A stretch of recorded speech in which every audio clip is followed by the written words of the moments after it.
Hello everyone. तो आप सभी कैसे हैं? सभी को हरे कृष्णा, राधे राधे।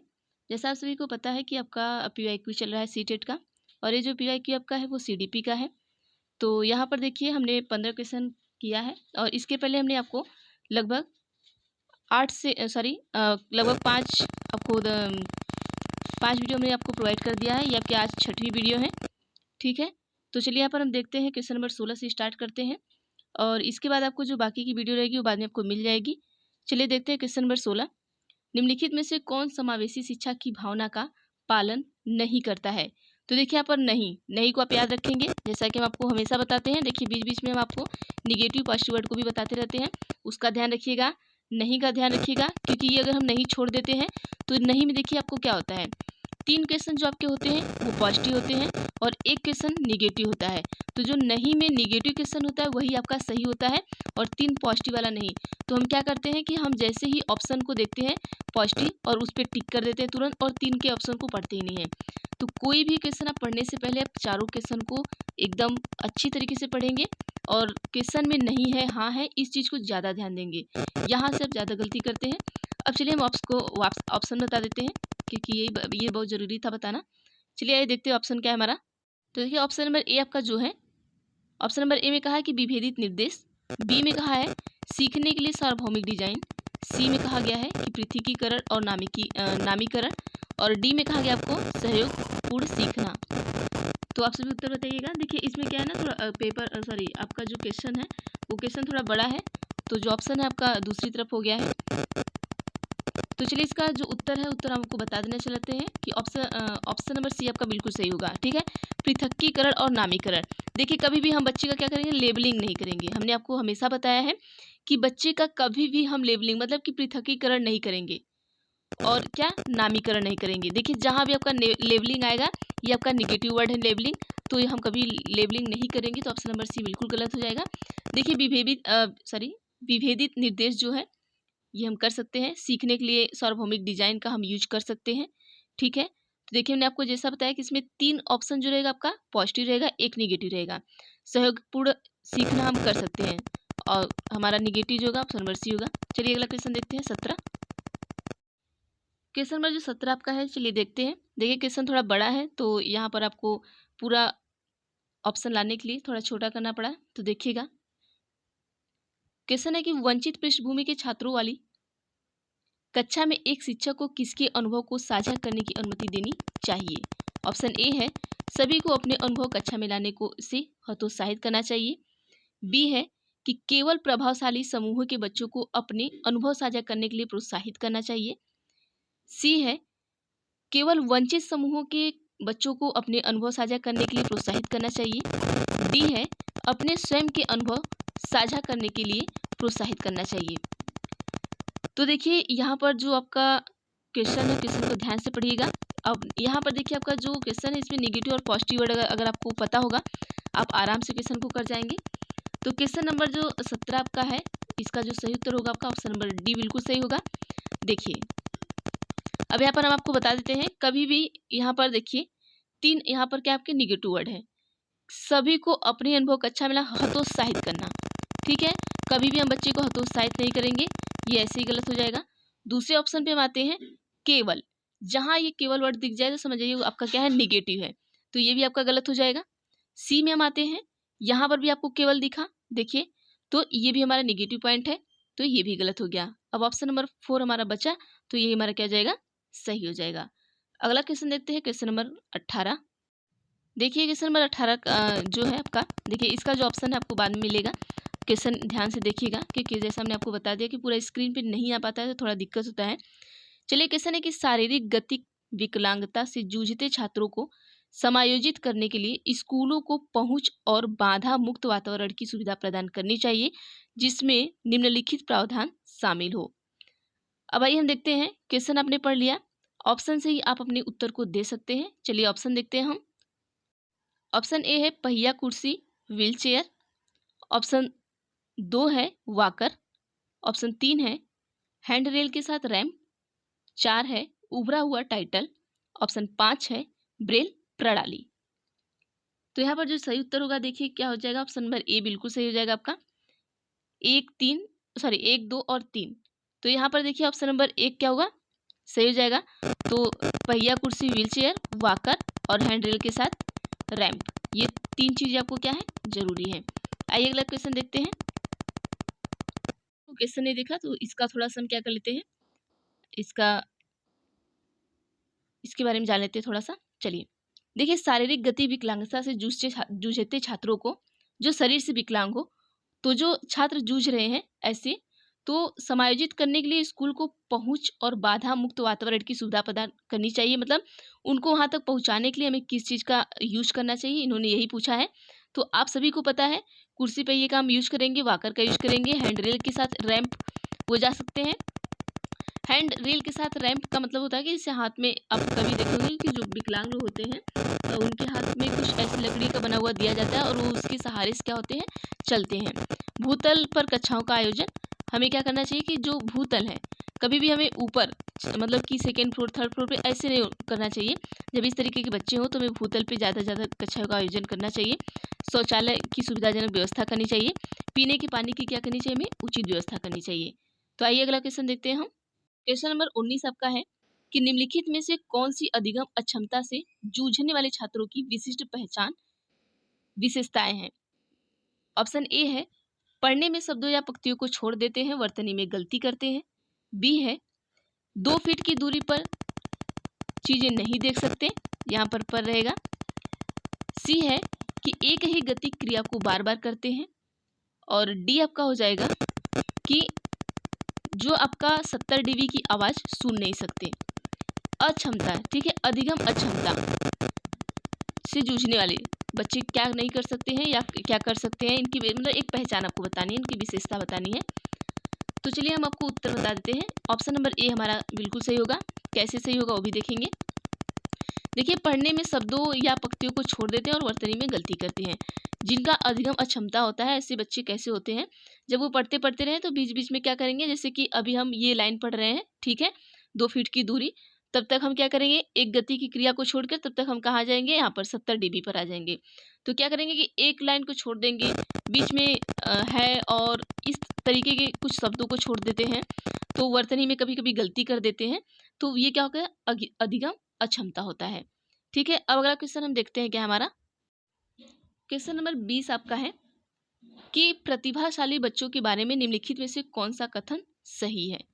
तो ऑप्शन ए है, देखिए प्रतिभाशाली बच्चे के लिए पूछा है कि प्रतिभाशाली बच्चा जो होता है, प्रतिभाशाली का मतलब क्या होता है, जो गिफ्टेड चिल्ड्रन होते हैं, मतलब जो बहुत तेज तराक, आप समझ लीजिए अपनी भाषा में, इस तरीके के जो बच्चे होते हैं, वो उनके बारे में आपको कथन सही बताना है इन 4 ऑप्शन में से। ऑप्शन ए है कि प्रतिभाशाली बच्चों को किसी भी खास शैक्षणिक संशोधन की आवश्यकता नहीं होती है। तो मैं आपको बताते चले, तो ऐसी बिल्कुल बात नहीं है। ऐसा नहीं है कि अगर गिफ्टेड बच्चा है तो उसे हम कोई भी चीज़ें, मतलब शैक्षणिक संशोधन की हम आवश्यकता ही नहीं है, ऐसा नहीं है। हर चीज़ की आवश्यकता उसे भी पड़ती है, ठीक है। दूसरा है कि प्रतिभाशाली बच्चों को बार बार करने के लिए बहुत ही सरल नियमित कार्य दिए जाने चाहिए, ऐसा बिल्कुल नहीं है। जब बच्चा गिफ्टेड है तो उसे हम कठिन कार्य भी दे सकते हैं। अब बच्चे को वही चीज़ें हम बार बार दे रहे हैं, सरल कार्य बार बार दे रहे हैं जो उसे आता है, तो क्या होगा, वो एकदम बोर हो जाएगा। तो इसलिए हमारा दोनों ऑप्शन गलत होगा। अब आइए हम देखते हैं अगला। अभी अगला प्रतिभाशाली बच्चे के बारे में जानते हैं हम।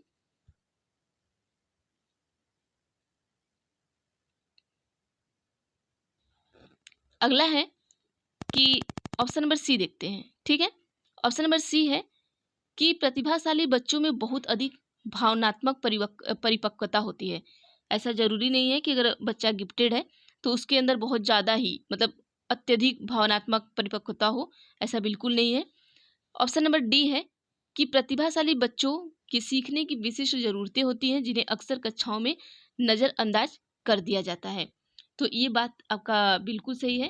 क्वेश्चन नंबर क्या था हमारा, एक बार हम देख लेते हैं। देखिए क्वेश्चन नंबर आपका 20 है। तो ये जो ऑप्शन नंबर डी में ये कह रहे हैं, तो ये बहुत सही बात कर रहे हैं, क्योंकि बच्चा कभी कभी क्या होता है, वो बहुत ज़्यादा सीखने की कोशिश करता है। तो आप देखेंगे कि बहुत से लोग होते हैं नज़रअंदाज कर देते हैं उन्हें, या बहुत से लोग होते हैं जो डांट के बैठा देते हैं। जैसे होता है ना कि बच्चा क्लास में कोई बहुत तेज है तो टीचर कहते हैं कि तुम शांत रहो, जो अभी जिससे नहीं पता है उसे सीखने दो, बाद में तुम बोलना। तो इस तरीके से बच्चों को हम थोड़ा इग्नोर करते हैं, जो हमें नहीं करना चाहिए। आगे चलिए हम देखते हैं। क्वेश्चन नंबर 21 है, आपका पूछा गया है कि माध्यमिक कक्षाओं में छात्रों की सक्रिय भागीदारी को, देखिए क्वेश्चन देखिएगा, आप सभी माध्यमिक कक्षा पूछा है, ठीक है, पीआरटी का नहीं, आपका माध्यमिक का ही चल रहा है, तो यह माध्यमिक पूछा है, माध्यमिक मतलब 6 to 8 में पूछा है, ठीक है। तो माध्यमिक कक्षाओं में छात्रों की सक्रिय भागीदारी को किसके द्वारा बढ़ावा दिया जाना चाहिए?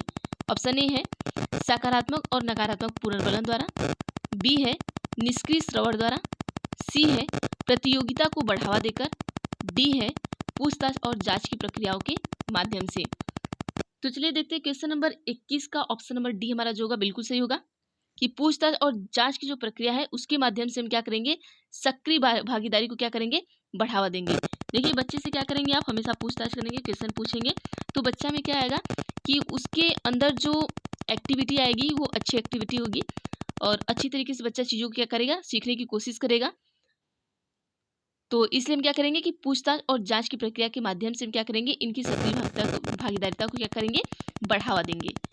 क्योंकि बच्चा देखिए 6 to 8 में है, ठीक है, ये आपको ध्यान रखना है। और ये जो सीडीपी आपकी 6 to 8 की ही चल रही है। देखिए पीआरटी और 6 to 8 की जो सीडीपी होती है वो आप पढ़ के दे सकते हैं, लेकिन क्लास 6 to 8 की सीडीपी में आपको थोड़ा ध्यान देना होगा कि वहाँ कुछ चेंजेज आ जाते हैं, क्योंकि बच्चे वहाँ पे थोड़े बड़े हो जाते हैं। और जब 1 to 5 का आप पढ़ेंगे तो वहाँ बच्चे क्या होते हैं, छोटे होते हैं, तो उनकी जो सीडीपी होती है थोड़ी अलग होती है। और आप जब जैसे ही आप 6 to 8 में घुसेंगे तो थोड़ी बहुत चीज़ें क्या होती हैं, अंतर होती हैं। चलिए अगला देखते हैं क्वेश्चन नंबर 22 को। क्वेश्चन नंबर 22 आप ध्यान से देखिएगा, कथन और क्या है, तर्क है। तो ये क्वेश्चन बड़ा होता है, थोड़ा स्क्रीन पे नहीं आता है, लेकिन ये क्वेश्चन को हम छोड़ नहीं सकते हैं। तो चलिए हम देखते हैं कथन क्या कहा गया है। कथन ए है कि समकक्षियों से चर्चा व संवाद की, समकक्षी मतलब जो आपके साथ में पढ़ रहे हो, ठीक है, चर्चा व संवाद की शिक्षा शास्त्रीय पद्धतियां समस्या समाधान के कौशल के विकास में बाधा डालती हैं। अब देखिए यहाँ से ही है कि अगर आप अपने कक्षाओं में क्या कर रहे हैं कि अपने दोस्तों और मित्रों के साथ क्या कर रहे हैं, संवाद करें या चर्चा करें किसी विषय को लेकर, तो क्या ये आपकी शिक्षा में बाधा डालेगी? आप सोचिए इसको। तर्क इन्होंने कहा है कि अधिगम की प्रक्रिया का स्वरूप व्यक्तिवादी है, न कि सामाजिक है। तो क्वेश्चन नंबर ये आपका क्या है, 22 है। तो यहाँ पर जो उत्तर होगा, तो आइए हम देख लेते हैं, ऑप्शन नंबर डी होगा। तो डी में क्या दिया गया है, तो देखिए ऑप्शन नंबर डी में आपका दिया गया कि ये क्या है, दोनों फॉल्स हैं, दोनों गलत है। जैसे कि हमने आपको बता दिया, आइए हम आपको बता देते हैं। देखिए दोनों गलत कैसे हैं, जैसे कि हमने बताया कि अगर आप अपने समकक्षियों के साथ संवाद कर रहे हैं तो आपको कभी समस्या नहीं आएगी। आप क्या करेंगे, संवाद के टाइम समस्या का समाधान होता है, न कि समस्या के समाधान में आपको बाधा डालेंगे। तो ये ऐसे ही गलत हो गया। तो इनका तर्क भी गलत हो जाएगा, क्योंकि अधिगम की प्रक्रिया का स्वरूप व्यक्तिवादी है, न कि सामाजिक। ऐसा बिल्कुल नहीं है कि सामाजिक नहीं है, सिर्फ व्यक्तिवादी ही है। तो ये भी आपका गलत हो जाएगा। आइए 23 देखते हैं। क्वेश्चन नंबर 23 में पूछा गया कि एक शिक्षक को अपने विद्यार्थियों को किस प्रकार के लक्ष्य निर्धारित करने के लिए प्रोत्साहित करने चाहिए। ऑप्शन ए है महारत उन्मुख, बी है प्रदर्शन उन्मुख, सी है आपका विफलता को स्वीकारने वाले, और डी है आपका असफलता से बचने वाले। तो देखिए अगर आप एक शिक्षक हैं तो आपका जो स्टूडेंट है तो उसके किस प्रकार के लक्ष्य निर्धारित करने के लिए आप प्रोत्साहित करेंगे। तो क्वेश्चन का आंसर आप सभी दीजिएगा। क्वेश्चन नंबर 23 का चलिए उत्तर हम देख लेते हैं क्या होगा आपका। ऑप्शन नंबर 1 होगा, कभी भी हम उसे प्रोत्साहित करने के लिए उन्हें क्या करेंगे, महारत उन्मुख करेंगे।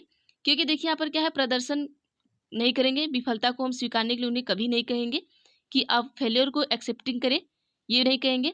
ना ही हम फेलियर को क्या करेंगे, अवॉइडिंग करेंगे, क्योंकि फेलियर को आप अवॉइडिंग करेंगे तो चीज़ें क्या होंगी, ज़्यादा खराब होने लगेंगी। तो हम असफलता से बचने वाली चीज़ों को नहीं करेंगे, ठीक है। वो असफल होते हैं तो उनकी चीज़ों को ध्यान रखिए और उन्हें प्रोत्साहित करिए, तो वो क्या होंगे, सफल होंगे। तो ऑप्शन नंबर ए हमारा बिल्कुल सही होगा। चलिए क्वेश्चन नंबर 23 हो गया, आपका 24 को देखते हैं।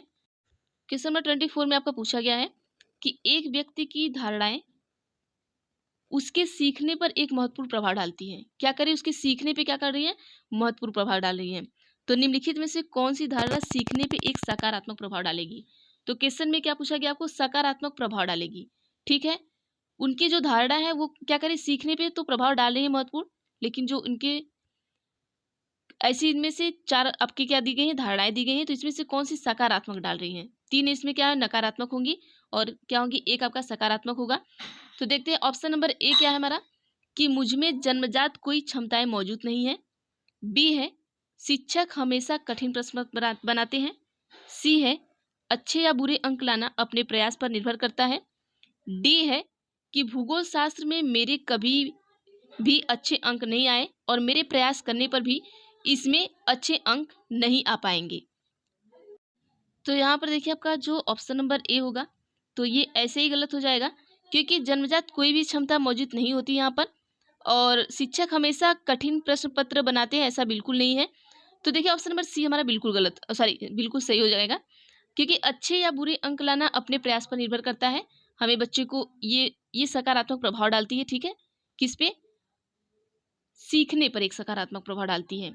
ठीक है, बच्चे को ये कहेंगे कि अपने जो आपने प्रयास किया है वो अच्छा नंबर या बुरा नंबर लाने पर प्रयास पे आपकी निर्भर करेगा कि आप कितना प्रयास कर रहे हैं।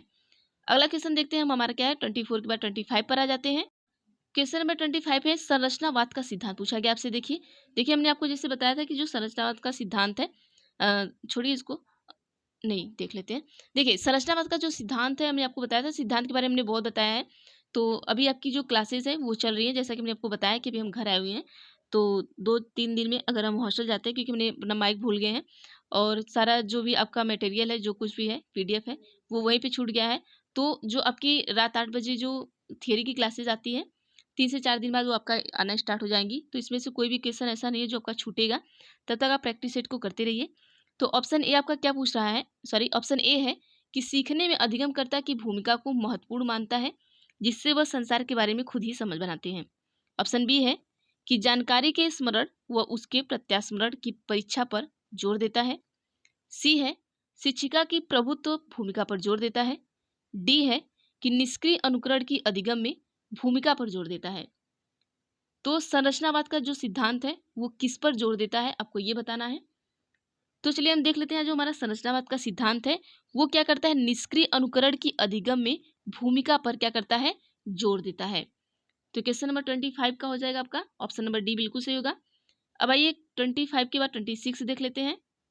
क्वेश्चन नंबर 26 में आपका पूछा गया है कि बच्चे निम्न में से किस आधार पर अगले ज्ञान का निर्माण करते हैं। ऑप्शन ए है जो उनके लिए अप्रासंगिक है। बी है जो वह पहले से समझते हैं। सी है जो उनके लिए अज्ञात है। डी है आपका कि जो उनके वर्तमान संज्ञानात्मक स्तर से परे हैं। तो देखिए बच्चे अपने किस आधार पर अगले ज्ञान का निर्माण करते हैं, अगला ज्ञान, ठीक है। तो ये जो बच्चे हैं वो अपने जो अगले ज्ञान का निर्माण करते हैं, तो वो बच्चे क्या करते हैं, जो वह पहले से समझते हैं। जो बच्चा ऑलरेडी अंडरस्टूड है, तभी वो क्या करेगा, अपने अगले ज्ञान का क्या करेगा, निर्माण करेगा। ठीक है, जैसे मान लीजिए बच्चे को क ख ग घ अंग आता है, तो ये ऑलरेडी अंडरस्टूड है, ठीक है। तभी अगर उससे हम कमल बोलेंगे तो वो कमल लिखेगा, ठीक है। जब तक वो उसका जो पहले का ज्ञान है, जो पिछला ज्ञान है, जब तक वो उसके लिए ऑलरेडी अंडरस्टूड मतलब पिछले ज्ञान से नहीं है, तब तक वो अपने अगले ज्ञान का निर्माण नहीं कर सकता। तो जैसे उसे क से ग तक आ रहा है अगर, तभी ये बच्चा अपना अगला ज्ञान क्या करता है, निर्माण कर पाएगा। अगर उसे क ख ग घ अंग तक नहीं पता है कुछ भी, तो अगला जो अगर उसे हम शब्द दे दे लिखने के लिए, तो वो कभी नहीं लिख पाएगा। तो चलिए अगला क्वेश्चन देखते हैं 26 के बाद 27। चलिए देखते हैं 27 का। देखिए 27 में से इन दोनों में से ही आपका एक उत्तर सही है, तो आपको बताना है। क्वेश्चन है कि संज्ञान व संवेगों के बारे में कौन सा कथन सही है। तो यहाँ पर हम आपको 2 ही ऑप्शन दे रहे हैं, ठीक है। इन 2 ऑप्शन में से आपको उत्तर बताना है। ऑप्शन ए है संज्ञान व संवेग की प्रक्रिया एक दूसरे से स्वतंत्र है। बी है संज्ञान व संवेग एक दूसरे से गुथे हुए हैं, वह एक दूसरे को क्या करते हैं, प्रभावित करते हैं। तो उत्तर आप सभी बताइए क्या होगा। चलिए यहाँ पर हम देख लेते हैं, हमारा ऑप्शन नंबर बी है जो बिल्कुल सही होगा। देखिए संज्ञान और जो संवेग होते हैं कभी भी एक दूसरे से वो क्या होते हैं, स्वतंत्र नहीं हो सकते हैं। जो हमारा cognition and emotions are intertwined and effect each other, ठीक है, क्योंकि वो संज्ञान और संवेग जो हमारे होते हैं वो एक दूसरे से गुथे हुए होते हैं और वह एक दूसरे को क्या करते हैं, प्रभावित करते हैं। अगला क्वेश्चन देखते हैं 28 का। हम 28 में पूछा गया आपको कि किन शैक्षिक परिणामों द्वारा छात्रों में सार्थक अधिगम को प्रोत्साहित नहीं किया जा सकता। देखिए नहीं का आपको ध्यान रखना है, ठीक है। ऑप्शन ए है अन्वेषण और प्रयोग, बी है अधिसंज्ञानात्मक कौशलों का विकास, सी है चर्चा और बहस, डी है निष्क्रिय सुनने के कौशल। तो क्वेश्चन नंबर 28 का जो उत्तर होगा ऑप्शन नंबर डी बिल्कुल सही होगा। देखिए पूछा क्या आपका, ध्यान दीजिएगा, पूछा है कि शैक्षिक परिणामों द्वारा छात्रों में सार्थक अधिगम को प्रोत्साहित नहीं किया जा सकता।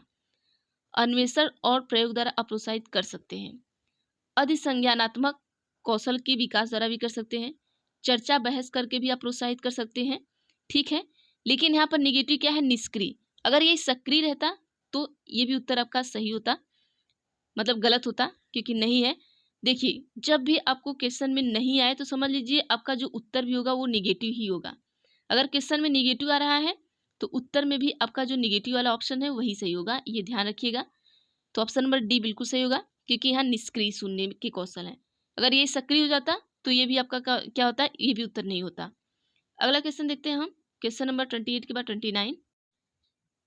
क्वेश्चन नंबर 29 आपका है कि विद्यार्थियों द्वारा निर्मित भ्रांतियों को निपटने के लिए रचनात्मक दृष्टिकोण क्या सुझाव देता है। ऑप्शन ए है उन्हें अनदेखा करना चाहिए, बी है उन्हें निष्क्रिय रटने के लिए बहुत सारी वस्तुएं देनी चाहिए, सी है विद्यार्थियों को सजा देनी चाहिए, और डी आपका है कि भ्रांतियों के प्रत्युत्तर हेतु चर्चा को मौके मुहैया करवाना चाहिए। तो देखिए यहाँ पर ऑप्शन क्या हमारा सही होगा, ऑप्शन नंबर डी बिल्कुल सही होगा, ठीक है। अब ये तीनों कैसे नहीं सही होंगे, देखिए विद्यार्थी द्वारा निर्मित भ्रांतियों को निपटने, मतलब उसमें जो मिस कॉन्सेप्शंस है बच्चे के अंदर, उससे निपटना आपको, तो आप क्या सुझाव देंगे। तो भ्रांति के प्रत्युत्तर हेतु चर्चा को मौका मुहैया कराना, मतलब उस भ्रांति जैसा बच्चा अगर उसके दिमाग में कुछ ऐसी भ्रांतियां बैठ गई तो आप उससे क्या करेंगे, चर्चा करेंगे और उन्हें क्या करेंगे, सकारात्मक चीज़ों को बताएंगे। कभी भी उन्हें हम अनदेखा नहीं करेंगे, ना ही उन्हें निष्क्रिय, निष्क्रिय ये क्या हो गया आपका, देखिए अनदेखा करना नेगेटिव हो गया, निष्क्रिय भी आपका नेगेटिव हो गया, सजा देना भी आपका नेगेटिव वर्ड हो गया। तो अब आप आराम से ऐसे ही देख सकते हैं, अनदेखा करना, हम कभी भी बच्चे को अनदेखा नहीं करेंगे, चीज़ों को इग्नोर नहीं करेंगे, ठीक है। और इन्होंने तो कहा है कि कंप्लीटली इग्नोर देम, ठीक है। तो हम कंप्लीटली या थोड़ा भी उन्हें क्या करेंगे, इग्नोर नहीं करेंगे। निष्क्रिय अगर सक्रिय रहता तो सही रहता, निष्क्रिय हमारा निगेटिव है, ये गलत हो गया। सजा देना, हम बच्चे को कभी भी सजा नहीं देंगे, ठीक है। टू पनिश द स्टूडेंट्स, ये गलत होगा, हमेशा कभी भी हम बच्चे को पनिश नहीं करेंगे। तो ऑप्शन नंबर डी हमारा बिल्कुल सही होगा। आइए अगला देखते हैं क्वेश्चन। अब हम अपना लास्ट क्वेश्चन देखते हैं। क्वेश्चन आपका है कि कथन ये है कि स्कूलों को माता पिता को किसी भी तरह से उनके बच्चों की शिक्षा में शामिल नहीं करना चाहिए। अब देखिए कथन ही आपको क्या लग रहा है, गड़बड़ लग रहा है यहाँ पर, ठीक है। तर्क में क्या है कि समुदाय के साथ संपर्क स्थापित करने से विद्यार्थियों के अर्थपूर्ण अधिगम में बाधा उत्पन्न होती है।